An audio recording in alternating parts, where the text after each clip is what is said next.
नमस्कार, डेली 24 भारत देख रहे हैं आप। मैं हूं आपके साथ साहिल धुलिया। हमारी इस खास पेशकश में आप सभी का स्वागत है। तो बिहार में कानून व्यवस्था एक बार फिर से चरमराई हुई नजर आ रही है। बदमाशों के हौसले बुलंद हैं। बिहार के बेगूसराय में सत्ताधारी पार्टी जनता दल यूनाइटेड यानी कि जेडीयू नेता की उनके घर में घुसकर हत्या कर दी गई। अपराधियों के हौसले इतने बुलंद हो चुके हैं कि अब नेता भी सुरक्षित नहीं है। यह मामला छौड़ाही थाना क्षेत्र के पीरनगर गांव का है। यह मंगलवार 9 दिसंबर की रात बेखौफ अपराधियों ने घर में घुसकर सोए हुए जेडीयू के पूर्व प्रखंड अध्यक्ष नीलेश कुमार की गोली मारकर हत्या कर दी। वारदात के बाद इलाके में हड़कंप और गांव में दहशत का माहौल बन गया। परिजनों के मुताबिक नीलेश कुमार अपने डेरा पर सोए हुए थे, तभी आधा दर्जन से ज्यादा बदमाश वहां पर पहुंचे और बिना कुछ बोले ही सोई अवस्था में नीलेश कुमार पर ताबड़तोड़ गोलियां बरसा दी। 3 गोलियां लगने से नीलेश कुमार की घटनास्थल पर ही मौत हो गई। गोलीबारी की आवाज सुनकर जब लोग दौड़े तब तक अपराधी हथियार लहराते हुए फरार हो गए थे। परिजनों का कहना है कि नीलेश कुमार की किसी से कोई दुश्मनी नहीं थी। इसके बावजूद उनके साथ इतनी घातक वारदात को अंजाम दिया गया। बताया जा रहा है कि नीलेश कुमार जेडीयू के सक्रिय जमीनी नेता और पूर्व प्रखंड अध्यक्ष थे। तो घटना के बाद ग्रामीणों में पुलिस की नाकामी को लेकर जबरदस्त आक्रोश है। लोगों का आरोप है कि क्षेत्र में बढ़ते अपराध पर पुलिस का कोई नियंत्रण नहीं रह गया है। सूचना मिलते ही छौड़ाही थाना पुलिस मौके पर पहुंची और शव को पोस्टमार्टम के लिए बेगूसराय सदर अस्पताल भेज दिया गया। परिजनों के अनुसार नीलेश कुमार पेशे से किसान थे और खेती बाड़ी के सहारे ही परिवार चलाते थे। फिलहाल गांव में तनाव, भय और पुलिस के खिलाफ आक्रोश का माहौल बना हुआ है। तो बिहार में अपराधी पूरी तरह से बेखौफ नजर आ रहे हैं। घर में घुसकर जेडीयू नेता की हत्या यहां पर कर दी गई। तो देर रात अपराधियों ने घर में घुसकर यह हत्या की। तो नीलेश कुमार पर ताबड़तोड़ गोलियां इन अपराधियों ने बरसाई। तो एक बार फिर से कानून व्यवस्था सवालों के घेरे में है। बिहार में अपराधी बेखौफ हैं और पुलिस अपराधियों पर लगाम लगाने में असफल नजर आ रही है।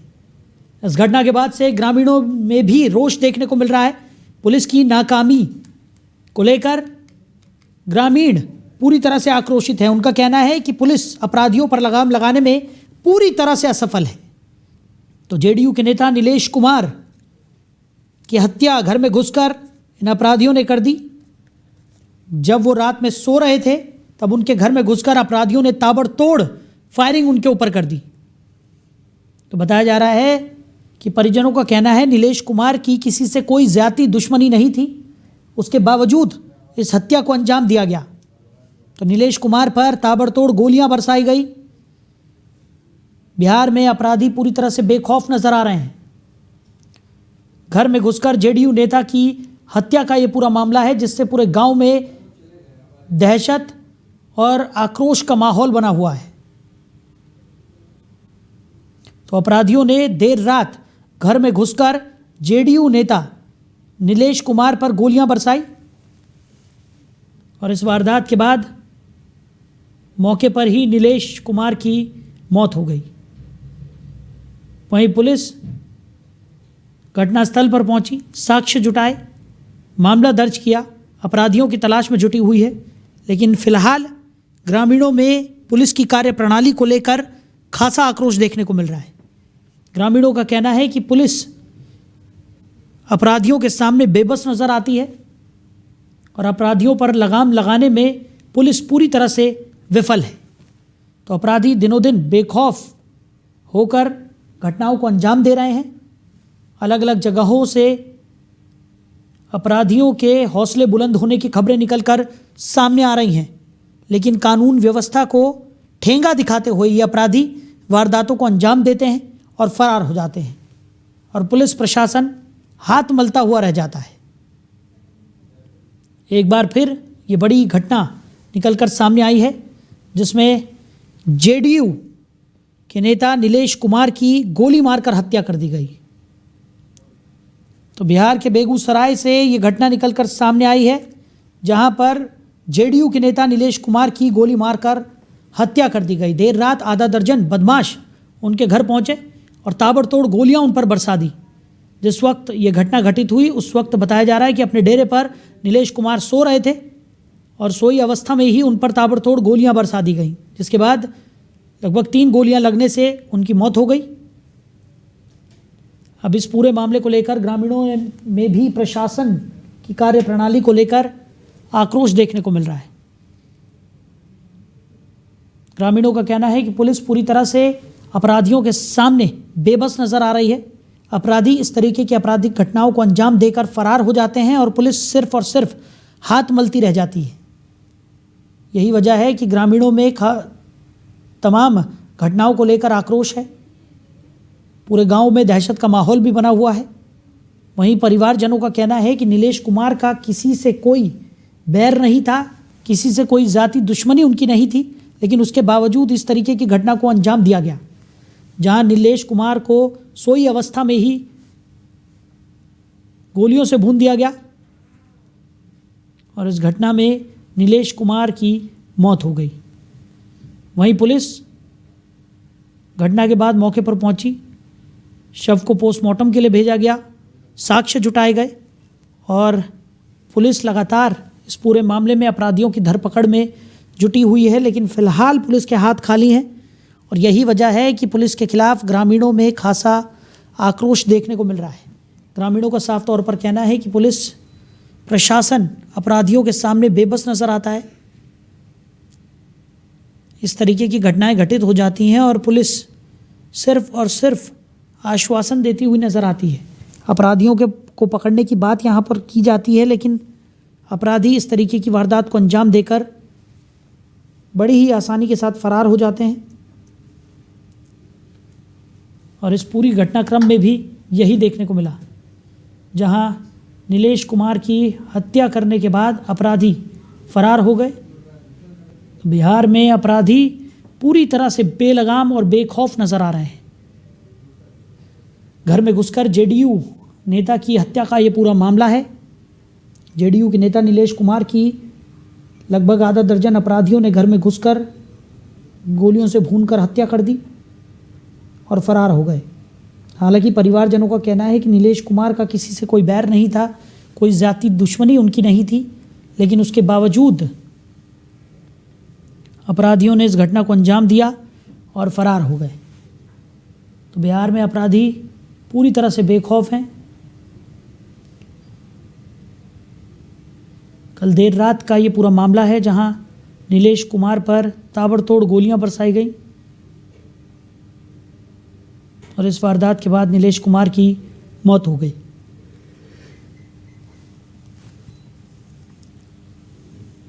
तो ग्रामीणों में पुलिस प्रशासन की कार्यप्रणाली को लेकर भी आक्रोश देखने को मिल रहा है। ग्रामीणों का साफ तौर पर कहना है कि पुलिस सिर्फ और सिर्फ आश्वासन देती हुई नजर आती है, लेकिन बिहार में अपराधी बेखौफ हैं।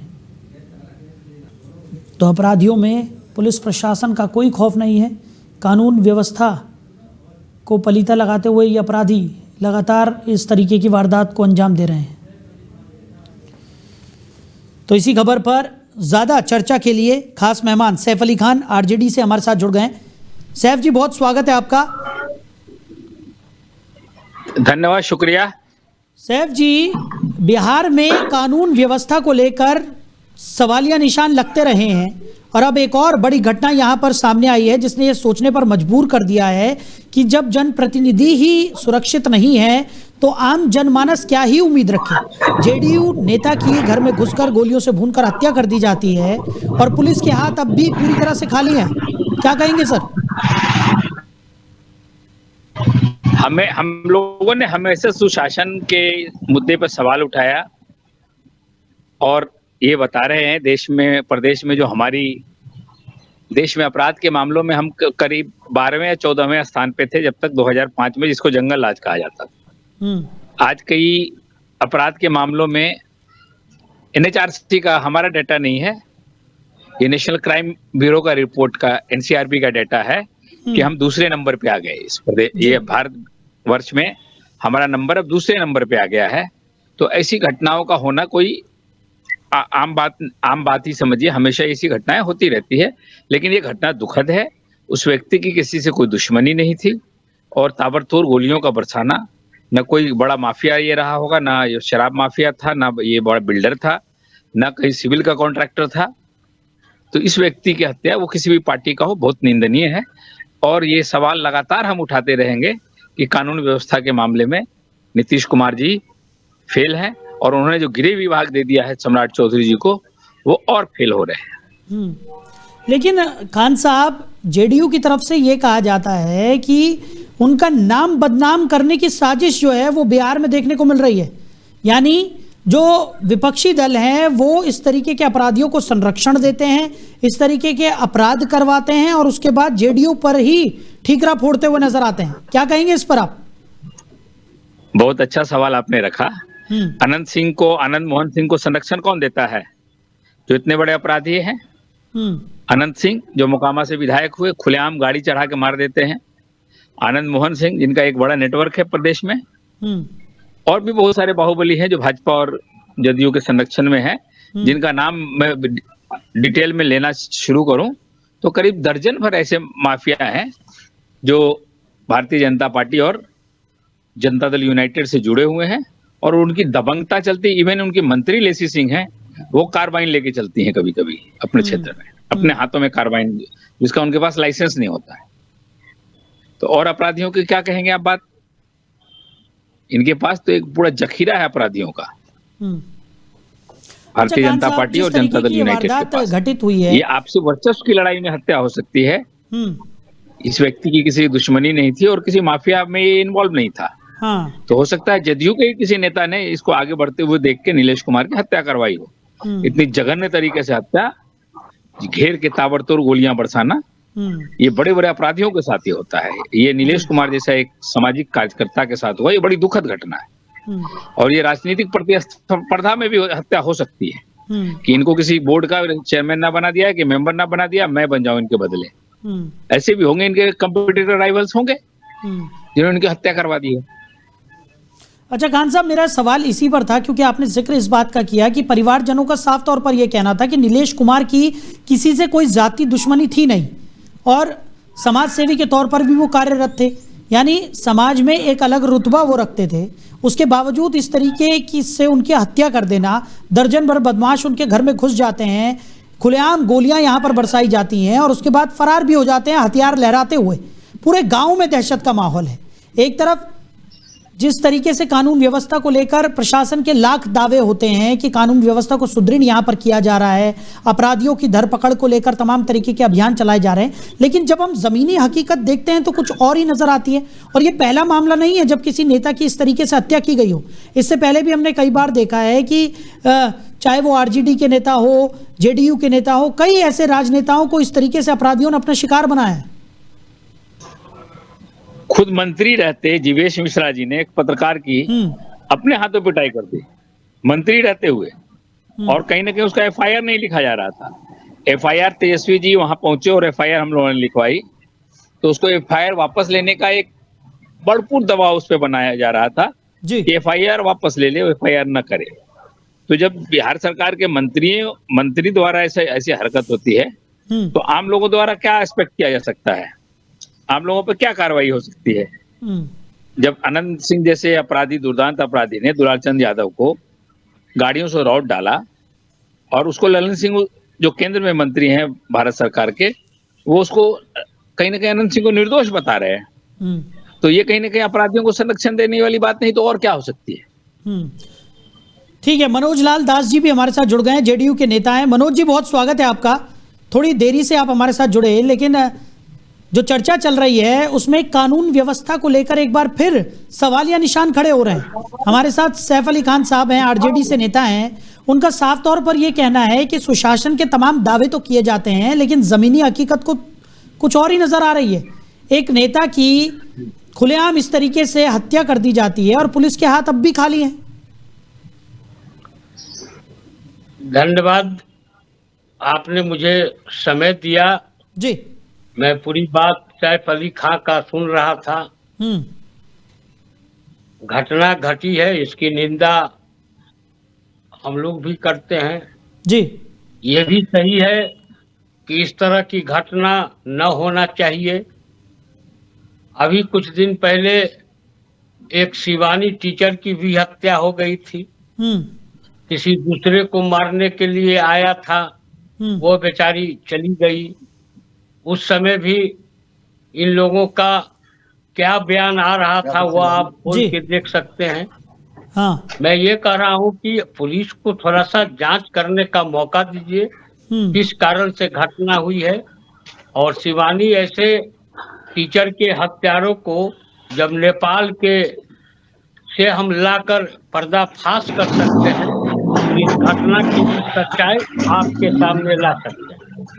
सैफ अली जी कह रहे थे कि लालू जी के राज में जो जंगल राज कहा जाता था, उसमें अपराध 12वां या 13वां की क्या स्थान पर था।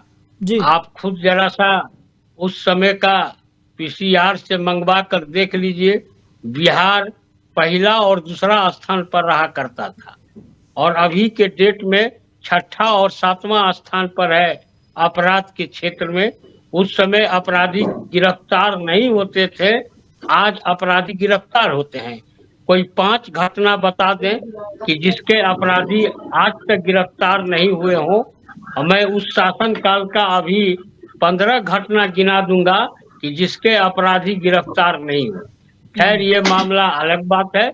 इस घटना में जो लोग भी शामिल होंगे, जो भी अपराधी होंगे, ये गिरफ्तार होंगे। अभी बहुत बड़ी बड़ी बातें ये 2 लोगों के लिए कह रहे थे, अनंत सिंह और आनंद मोहन। क्या ये बताएंगे कि अनंत सिंह की पत्नी किस पार्टी की विधायक बनी थी, उनको किसने टिकट दिया था? ये बताएंगे कि आनंद मोहन जी की पत्नी और बेटे को 2020 के चुनाव में किस पार्टी ने टिकट दिया था? क्या आनंद मोहन जी के बहुत बड़ा नेटवर्क है, तो उनके पत्नी और बेटे को जब टिकट दिया जा रहा था, तो उस समय आनंद मोहन जी महावीर मंदिर के पुजारी हो गए थे क्या? और आज अगर उनके नजर में क्रिमिनल हैं, बहुत बड़े नेटवर्किंग है, तो उस समय क्या हो गया था? उस ठीक समय है, खान उन्होंने साहब से क्यों जवाब ले टिकट लेते दे हैं। खान दिया साहब था? जवाब दीजिए। खान साहब सुन पा रहे हैं? संरक्षण देने का। अगर हमने टिकट दे दिया तो हम तो पहले आप अपने आप को बेदाग कहते हैं, तो आपके दामन पर हमसे ज्यादा दाग है। मैं ये बता रहा था आपसे कि हमारे पास उस टाइप के लोग नहीं, हमारी पार्टी में जो विरोधियों की साजिश कर रहे हैं, बदनाम करने की सवाल सरकार यहाँ को पर ये साजिश कर नहीं रहे है कि हैं। किसके दामन में हमारे कितने पास दाग हैं। खान साहब, सवाल यहाँ पर ये है कि कानून व्यवस्था जो है उससे कहीं ना कहीं जो आम जनमानस हमारे है दामन तो उसका पहले से ध्यान। दागदार है। नहीं आपके खान दामन साहब, बेदाग थे, तो मैं आपके दामन के बारे में पूछना चाहता हूँ। खान साहब सुशासन मेरी बाबू आवाज के। आ रही है आप तक? नहीं, जब हमारे पास आ गए तो दागदार हो गए, इनके पास थे तो शानदार थे। तो बोले कि लालू जी दागदार हैं, तेजस्वी यादव दागदार हैं। वे दागदार लोगों को टिकट देते हैं तो वो भी दागदार हैं ना भाई।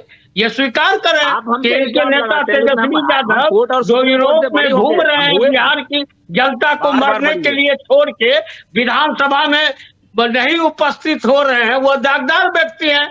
जब उनको जरूरत पड़ा तो आनंद मोहन जी का पैर पकड़ लिए, और जब उनको आनंद मोहन जी जब पैर झटक दिए तो आज वो दागदार हो गए। ये कौन सा चिन्हासी है भाई? दागदार है क्या नहीं है? और उस समय आप उनको दिए। अनंत सिंह की पत्नी को जब टिकट दिए थे तो अनंत सिंह भगवान थे क्या इनके लिए, तेजस्वी यादव और लालू जी के लिए? और आज दागदार हो गए क्या? दुलारचंद यादव क्या थे? दुलारचंद यादव क्या थे? बोलिए कि दुलारचंद यादव अपराधी थे, उन पर भी कई मुकदमा था। और दुलारचंद यादव के ऊपर घटना घटी तो अनंत सिंह को आपने जेल भेजा है क्या? गजब वाली बात करते हैं।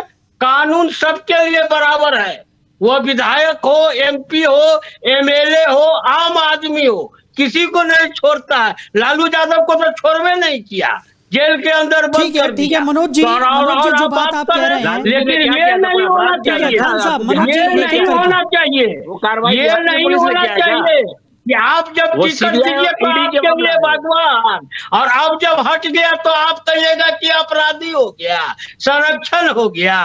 तो गजब वाली बात बोलते हैं आप उसके पोषक नहीं रहे क्या? अपनी गलती को आप स्वीकार कीजिए कि तेजस्वी यादव दागदार है। आप गलती को स्वीकार कीजिए कि लालू यादव दागदार है। तो आप दूसरे को आप बोल रहे हैं, साबित करो। साबित तो हो ही गया ना। अरे साबित तो ठीक है, होइए ठीक है, गया ठीक है ना भाई मनोज जी, मेरे। खान साहब एक परामर्श शांत हो जाइए, शांत हो जाइए, एक एक करके इस तरीके से चर्चा को आगे नहीं बढ़ाया जा सकता। सुन लीजिए मनोज जी, उनके बेटा और कौन का पत्नी ठीक है, को मनोज जी, टिकट खान दे दिए और आज वो देखिए अपराधी ये हो अपनी गए पार्टी की आपकी लड़ाई नजर आप में। अलग से उस लड़िएगा। समय तो एक बार मनोज भी जी, नहीं कहे। मनोज जी, खान साहब सुन लीजिए, सवाल तो सुन जेल में लीजिए, कौन गया आपस था में लड़ाई आप बाद में कर ये तो लीजिएगा, बताइए जरा, जेल क्योंकि का हमारे मैनुअल पास पता है समय आपको? कम जेल का रहता हिस्ट्री है। बताएंगे आप? हम चाह रहे हैं कि किसी तरह का कोई निष्कर्ष कल यहाँ पर भी जरूर निकले। चेतन ने पैर छुआ मनोज जी, विधानसभा के अंदर, तमाम 4 दिन, बातें 5 आपने दिन यहाँ पहले पर की वो कही। घटना मेरा है। सवाल ये है कि आम जनमानस वो का पारिवारिक जो संबंध है। आक्रोश है वो कानून व्यवस्था को लेकर अब देखने को मिलने लगा है, प्रशासन की कार्य प्रणाली पर दिख रहा है। ग्रामीणों में किस तरीके का आक्रोश था इस घटना के बाद हमने देखा, लेकिन अगर इसी तरह की वारदातें प्रदेश भर में होती रही तो कानून व्यवस्था पर कैसे कोई भरोसा कर पाएगा सर? भरोसा कर पाएगा? देखिए मैं कह रहा हूं कि ये घटना होना गलत है। ऐसी घटना नहीं घटना चाहिए। मैं प्रशासन से भी आग्रह करूंगा कि आप इस चीज को देखिए, लेकिन जब घटना घट गई है तो उसके अपराधी भी सामने आना चाहिए। सब कुछ सामने हो, कौन लोग हैं सब लोग सामने आएंगे। लेकिन ये आप नहीं कह सकते हैं कि अनंत सिंह अपराधी है। अनंत सिंह अगर अपराधी हैं तो उनकी पत्नी को आपने क्यों टिकट दिया? आनंद मोहन अपराधी हैं तो उनके बेटे और पत्नी को क्यों टिकट दिया? उस समय क्यों नहीं आपने कहा एक बार भी कि आनंद मोहन अपराधी हैं? तो उप मुख्यमंत्री रहते हुए जब उनको रिहा किया गया तो मुंह से क्यों नहीं आवाज निकला कि हम अपराधी को नहीं छोड़ेंगे? कैबिनेट से छोड़ा गया है और कैबिनेट का अंग होते हैं उप मुख्यमंत्री। तेजस्वी यादव उसके अंग थे, तो आप उस समय अपराधी नहीं थे और आज अपराधी हो गए। मैं इस बात को कह रहा हूं, मैं 48 घंटे के भीतर हमारे कार्यकर्ता जिसकी हत्या हुई है उसके सारे अपराधी जेल के सकीचों में बंद होंगे। आप इम्तिहान रखिए और कौन लोग इसके पीछे हैं वह सामने आएगा। ठीक है खान साहब, जल्दी से अगर फाइनल 48 कमेंट्स घंटा आपके तक भी। जिम्मेदारी नहीं अरेस्ट हुए तो आप प्रवक्ता पद से इस्तीफा देंगे क्या? 48 घंटा मैं अभी से ही काउंट करता हूं। आप जो अरे इतना बुलंद 48 दावा घंटा कर रहे में हैं कि नहीं सरकार के गिरफ्तारी होगा तो हम छोड़ देंगे। अब 48 घंटा में गिरफ्तार हो जाएगा तो तेजस्वी यादव चोर है बोल के निकल जाओगे क्या? ये बोलो तेजस्वी यादव जानदार है ताकि हम छोड़ देंगे। हम तो पार्टी से इस्तीफा दे देंगे। हम तो इसी सुदर्शन चैनल पर कहते हैं कि जिस दिन तेजस्वी यादव बिहार का मुख्यमंत्री बन जाएगा उस दिन हम बिहार छोड़ देंगे। इनको याद होगा हमने उसी समय घोषणा किया था और आप भी थे सैफ अली खां, भुला गए होंगे। हमने कहा था कि 25 सीट भी आ जाएगी तो बहुत बड़ी बात होगी। अब बिहार की जनता ने एग्जैक्ट 25 सीट दिया, नहीं तो विपक्ष के नेता भी नहीं बनते। मैं तो घोषणा कर रहा हूं कि 48 घंटे के भीतर नहीं होगा तो मैं इस्तीफा दे दूंगा जदयू से इस्तीफा दे दूंगा, राजनीति से इस्तीफा दे दूंगा। हमें विश्वास है अपने नीतीश सरकार के ऊपर, वो किसी अपराधी को नहीं बचाती है। लेकिन अगर गिरफ्तार हो जाएगा तो आज के बाद आप मुंह दिखाने के लिए नहीं आइएगा न टीवी पर, ये भी आप घोषणा कर दीजिए। नहीं, मना कर देंगे हम चैनल वालों को, मत लीजिए हमको कि अभिषेक मनु सिंघवी जी ने बड़ा अच्छा। चलिए ठीक है, ये आपसे लड़ाई आप लोग बाद में लड़िएगा, हमारे पास समय कम है। चलिए ठीक है मनोज जी, खान साहब ठीक है, समय हमें इतनी इजाजत देता है सर। चलिए मनोज जी, 48 घंटे के बाद ठीक है मनोज जी, खान साहब अपना कीमती समय हमारे साथ साझा करने के लिए आप दोनों का ही बहुत शुक्रिया। समय की कमी के चलते हमें इस चर्चा को यहीं पर विराम देना होगा। तो साफ तौर पर किसके दामन में कितने दाग हैं ये कहना तो बेहद मुश्किल है, लेकिन इस हमाम में सभी नंगे हैं ये साफ तौर पर देखने को मिल रहा है। अब सबसे बड़ा सवाल यह है कि बिहार में अपराधी इस वक्त बेखौफ नजर आ रहे हैं। प्रशासन के तमाम दावे अपराधियों की गतिविधियों के सामने पूरी तरह से फेल दिखाई पड़ रहे हैं और ऐसे में सबसे बड़ा सवाल यह है कि कानून व्यवस्था पर जो लोगों का, आम जनमानस का जो भरोसा है वो क्या तार तार होता हुआ नजर आ रहा है। क्या लोग कानून व्यवस्था पर इस तरीके की वारदातों के बाद भरोसा कर पाएंगे? इसी सवाल के साथ फिलहाल हमारी इस खास पेशकश में इतना ही। आप बने रहिए और देखते रहिए डेली 24 भारत। नमस्कार।